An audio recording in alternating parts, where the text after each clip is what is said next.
Master's wife's beautiful sister fell in love with a slave. What she did at midnight shocked the plantation. At midnight, when the plantation slept under a pale moon, a single lamp moved across the yard. No one saw who carried it, only the light shaking like a nervous heart. In the slave quarters, a man lifted his head, knowing that light meant trouble or truth. By morning, whispers would crawl through the fields. By nightfall, a secret would bind three lives together. This was not just a story of love. It was a story of risk, silence, and one choice that changed everything on the plantation forever. This story takes place in the 1800s, on a wide cotton plantation where power and pain lived side by side. The days were ruled by bells and orders. The nights held secrets. At the center were three people from different worlds: a quiet slave with a sharp mind, the master's wife trapped in a cold marriage, and her younger sister, newly arrived and full of questions. None of them planned to break the rules, but rules have a way of breaking hearts first.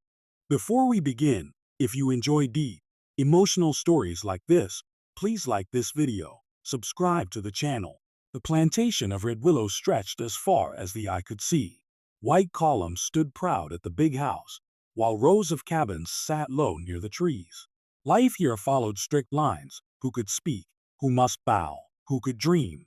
Eli was a slave in his late 20s. He worked as a stable hand, strong in body, but quiet in nature. People noticed his calm more than his strength. He listened more than he spoke, and when he did speak, his words were careful. Margaret Red Willow, the master's wife, ruled the house with grace but little joy.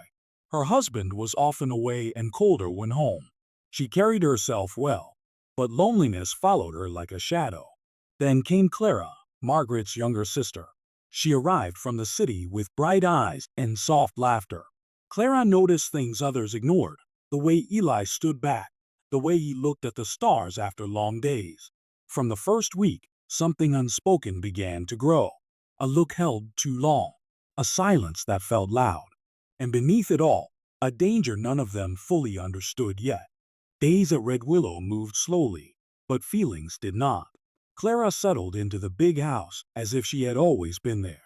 She helped her sister with letters, played soft music in the evenings, and walked the grounds in the early mornings when the air was cool and quiet. It was during those walks that she saw Eli most. He worked near the stables at dawn, brushing horses or carrying water. He never looked up unless spoken to, but Clara noticed how careful he was with the animals, how calm his hands seemed. One morning, her scarf slipped from her shoulders and fell into the dirt. Before she could bend down, Eli stepped forward and picked it up. He held it out with respect, his eyes low. "Thank you," she said softly. "Yes, miss," he replied.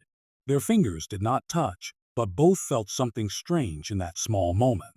Clara walked away with her heart beating faster than she could explain. Margaret saw it too. Not the feeling itself, but the change in her sister. Clara smiled more. She asked questions about the plantation, about the people who worked there. Margaret answered carefully. She had lived long enough at Red Willow to know that curiosity could be dangerous. One evening, as the lamps were being lit, Margaret spoke quietly. "Clara, you must be careful. This place has rules that are not written down." Clara looked at her sister. "I know," she said, "but I don't understand why kindness must be so quiet." Margaret had no answer. She only looked away. As weeks passed, Clara found small reasons to pass near the stables. She carried books she did not read. She brought apples meant for the horses. Eli noticed, but he kept his distance. He had learned early that hope could hurt worse than hunger. Still, words began to slip through the cracks.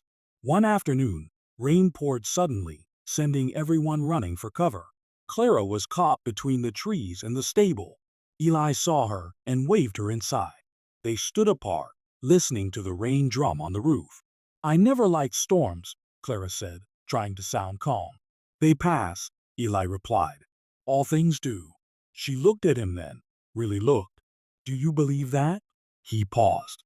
"I believe we tell ourselves that to get through the day." That honesty surprised her. From that moment, their talks grew longer, still careful, still quiet. They spoke of small things: weather, books, music, but beneath it was something deeper, something neither named. Margaret watched all of this with mixed feelings. She felt fear for her sister, but also a sharp pain in her own chest, because she, too, had noticed Eli long before Clara arrived. Years ago, during a long winter when her husband was away, Eli had helped her carry firewood after an older servant fell ill. He had spoken gently, treated her like a person, not a title. For Margaret, starved of warmth, that kindness had stayed with her. Now, seeing Clara drawn toward him stirred old feelings she had buried. She told herself it was concern, but late at night, she lay awake, thinking of what might happen if secrets were uncovered. The overseer's son, Thomas, began to notice changes as well. He had grown up believing the plantation was his future. He liked control and disliked questions. When he saw Clara near the stables too often, his eyes narrowed. One evening, he stopped Eli sharply. "You seem to be forgetting your place." Eli lowered his head. "No, sir." Thomas stepped closer. "Remember it." The threat hung in the air long after Thomas walked away. That night, Clara could not sleep. The house was silent, but her thoughts were loud. She thought of Ellie's calm voice, his sad eyes, the way he spoke as if he carried a whole world inside him. Near midnight, she made a choice.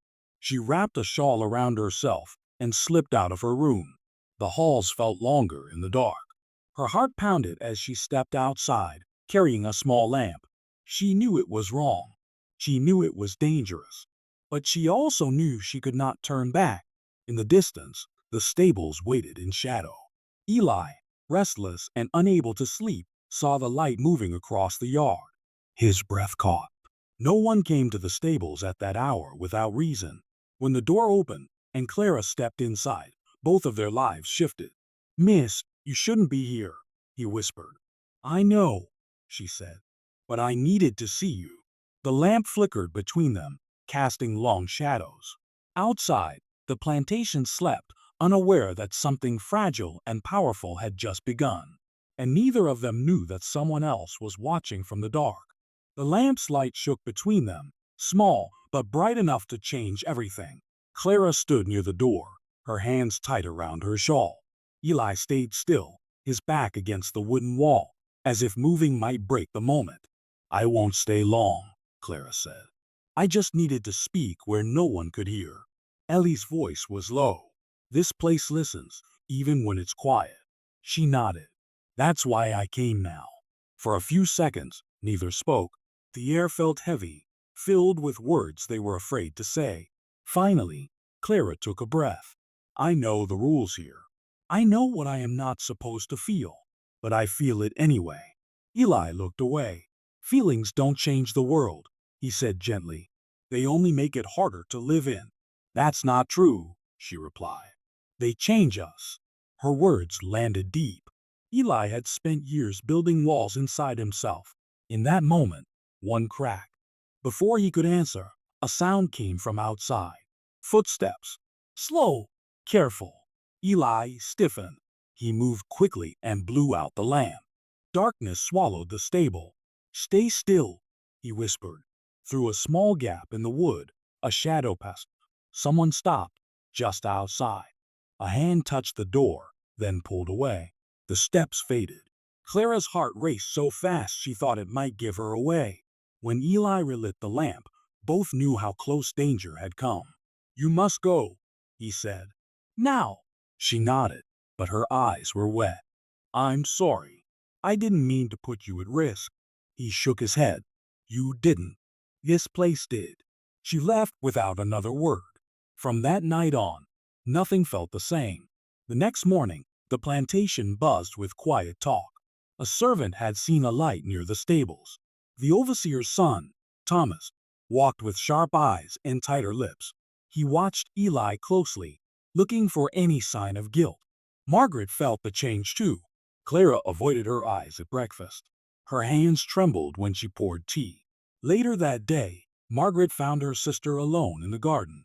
"Did you go out last night?" Margaret asked, her voice calm but firm. Clara froze. Then she nodded. Margaret closed her eyes. "Do you understand what you're doing?" I understand more than I ever have, Clara said. I can't pretend anymore. Margaret's chest tightened. Part of her wanted to protect Clara. Another part felt something darker, jealousy mixed with fear. That evening, Thomas confronted Margaret. There are rumors, he said, about your sister. Margaret kept her face still. Rumors grow where there is boredom. Thomas leaned closer. If a line is crossed, people will suffer. I know, Margaret said quietly. Too well. That night, Margaret made her own choice. She sent for Eli. When he arrived at the big house, his steps were heavy with worry. Margaret stood by the window, the room lit softly. You've caused trouble without meaning to, she said. I never meant, Eli began. I know, she cut in gently. But intentions don't protect anyone here. She turned to face him. Her voice dropped. My sister cares for you. Eli said nothing. Margaret's eyes filled. Once, I thought I might be the only one who saw you as more than a body that works. The truth hung between them, raw and painful. Before Eli could respond, a shout echoed from outside. Thomas's voice. Open the door. Margaret's blood ran cold. Thomas burst in with two men. His eyes went straight to Eli. So it's true, he said. Clara appeared at the doorway, pale but steady. This is my fault. Thomas laughed without joy. Fault won't save anyone. The room felt smaller, tighter, as if the walls themselves were listening. Eli stepped forward. If punishment is needed, give it to me. Clara cried out. No. Margaret raised her hand. Enough. For the first time, Thomas hesitated. He had not expected her strength. What happens next, Margaret said, will decide what kind of men we are. Silence fell. Outside, thunder rolled, slow and deep, like the earth itself was waiting. The thunder outside faded, but the silence in the room stayed heavy. Thomas looked from Margaret to Clara, then to Eli. His anger was clear, but so was his uncertainty. He had power on this plantation, but not all of it. Margaret stepped forward, her voice steady. You will leave this room, she said to Thomas. Now, Thomas laughed softly. You protect a slave over your own name? I protect what is right, she answered. And you will not turn this house into a place of cruelty. Thomas's jaw tightened. He wanted to argue, but he knew the master would not take kindly to chaos inside his own walls. After a long moment, Thomas nodded once. This isn't over, he said to Eli. Then he turned and walked out, the other men following. When the door closed, Clara sank into a chair, shaking. Eli stood frozen, unsure if he should stay or go. Margaret looked at him. You must return to your quarters. If you are seen here any longer, I can't protect you. Eli bowed his head. Thank you, he said, his voice full of weight. When he left, the room felt empty in a way Margaret had not expected. The days that followed were tense. Thomas kept his distance, but his eyes followed Eli everywhere. Clara stayed inside more, helping Margaret and avoiding the grounds. The laughter she once carried faded into quiet thought. One afternoon, Margaret spoke to her sister in a low voice. You cannot see him again. Not like before. Clara swallowed hard. I know. It's not just about you, Margaret said. It's about his life. Clara nodded, tears slipping down her face. That's why it hurts so much. Eli felt the change deeply. Clara no longer passed the stables. No soft words reached him. Only silence. He told himself it was for the best, but nights were long. Then something unexpected happened. The master returned home early from his travels.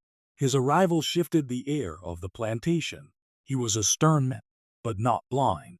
He noticed the tight faces, the quiet meals, the way his wife watched the yard. That evening, Margaret spoke to her husband in private. There's been trouble, she said. He listened without interrupting. When she finished, he sighed. This land is built on rules, he said. But rules can rot if they are only used to hurt. The next day, the master made a decision that shocked many. Eli was moved from heavy labor to work closer to the house, under direct watch. Some saw it as protection. Others saw it as control. Clara watched from her window as Eli passed below.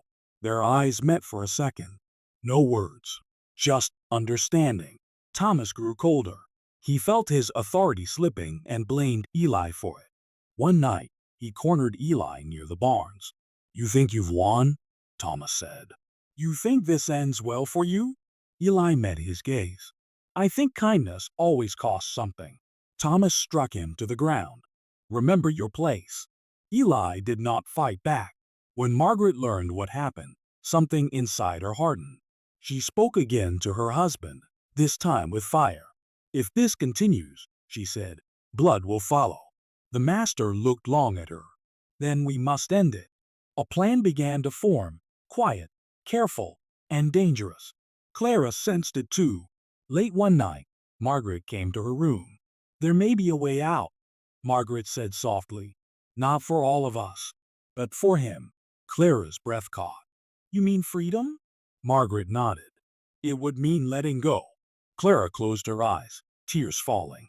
"Then let him go." Outside, the moon rose over Red Willow. The plantation stood still, unaware that the wheels of fate were turning again, slowly, but this time toward change. The plan was not spoken of loudly. It lived in looks, pauses, and doors closed gently instead of slammed. On a place like Red Willow, quiet was safer than courage. The master worked through papers late into the night. Old records, deaths, names written in fading ink. Margaret sat with him, calm on the outside, burning on the inside. Clara waited in her room, listening to every sound as if it carried meaning. Eli knew nothing of the plan at first. He only felt a strange shift. The overseer stopped pushing him. The whip stayed hanging on its hook. The master nodded once when passing him, a small sign, but a powerful one. 3 nights later, Margaret sent for Eli again. This time, the house was calm, the lamps low. "You are leaving Red Willow," she said simply. Eli stared at her. "Leaving?" The master stepped forward. "Your name is written here," he said, holding a paper. "At sunrise, you will be free." The word did not feel real. Free. Ellie's knees nearly gave way. "I don't understand," he whispered. Margaret's voice shook just slightly. "You don't need to. You only need to live." Clara stood in the doorway. Their eyes met, filled with everything they could not say. She stepped forward, pressing a small cloth into his hand. "For the road," she said. Eli swallowed. "I will carry this place with me," he said, "but not its chains." At dawn, the plantation watched as Eli walked away. No music, no speeches, just a man stepping into a life unknown. Thomas stood at the edge of the yard, fists clenched. He said nothing. The loss of control burned worse than anger. Days passed. Red Willow felt quieter, lighter, but also empty. Clara spent long hours by the window. Margaret returned to her duties, but something in her had changed. She had chosen a line and crossed it. One evening, a letter arrived. The handwriting was careful. Eli wrote of work in a small town, of sleep without fear, of a sky that felt wider. Clara held the letter to her chest and smiled through tears. Margaret read it later and whispered, "Go on. Be free." The master noticed the change in his household. The tension eased. He did not speak of it, but his actions followed. Fewer punishments, more mercy, small steps, but steps still. Thomas, however, did not stay. Months later, he left the plantation, chasing power elsewhere. Red Willow did not miss him. Clara remained, but she was no longer the same girl who arrived with laughter and lightness. She had loved deeply and lost bravely. Margaret stood one evening beside her sister. "Do you regret it?" she asked. Clara shook her head. "No. Loving him taught me who I am." Margaret nodded. "Me too. Some loves are not meant to last. Some are meant to change us." And Red Willow, for the first time in many years, stood quieter, not from fear, but from the weight of truths finally faced. Years passed, as years always do, quietly and without asking permission. Red Willow Plantation still stood, but it did not feel the same. The land looked familiar, yet something unseen had shifted, like soil turned deep beneath the surface. Margaret grew older with grace and strength. Her marriage remained polite, distant, but she carried herself with a calm she had never known before. She had once believed life was about endurance. Now she understood it was also about choice. People on the plantation noticed that punishments grew rare, that voices were softer, that mercy showed up where cruelty once lived. No one spoke of why. They only felt it.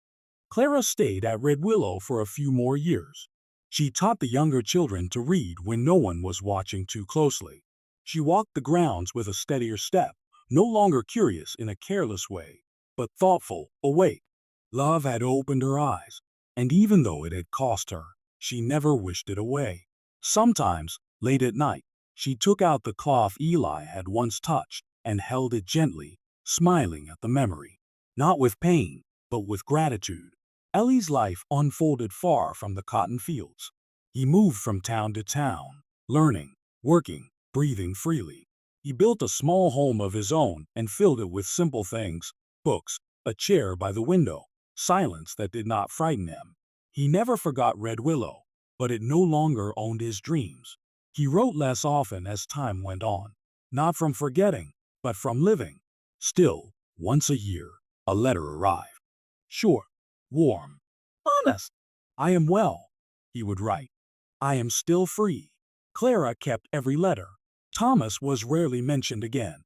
People said he chased power and found nothing that stayed. His name faded like a shadow at dusk. Red Willow itself slowly changed with the times. Old ways weakened. New thoughts took root. It did not happen all at once. It never does. But kindness, once planted, has a way of growing. One evening, many years later, Margaret and Clara sat on the porch as the sun dipped low. The air was soft, quiet. "Do you think it mattered?" Clara asked.